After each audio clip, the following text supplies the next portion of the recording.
सांगायचे राहिले ना त्यांना डिस्क्वालिफाय करायचं, कोणाला हे सांगायचे राहिले ना त्यांना डिस्क्वालिफाय करायचं, कोणाला हे सांगायचे राहिले ना त्यांना डिस्क्वालिफाय करायचं, कोणाला जयंतला आणि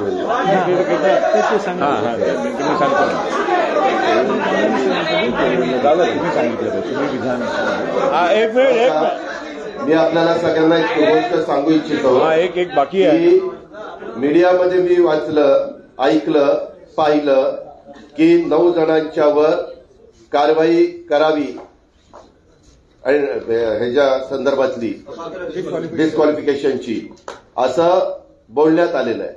मी आपल्याला सांगू इच्छितो, मी आज राष्ट्रवादी काँग्रेस पक्षाचा आमदारांनी आणि पक्षांनी मला तिथं विधिमंडळामध्ये नेता केलेला आहे आणि त्यामुळं जयंत पाटील आणि जितेंद्र आव्हाड या दोघांना डिस्क्वालिफाय करण्याच्या संदर्भामध्ये विधानसभा अध्यक्षाच्याकडे कालच आम्ही तशा पद्धतीनं पत्र दिलेलं आहे.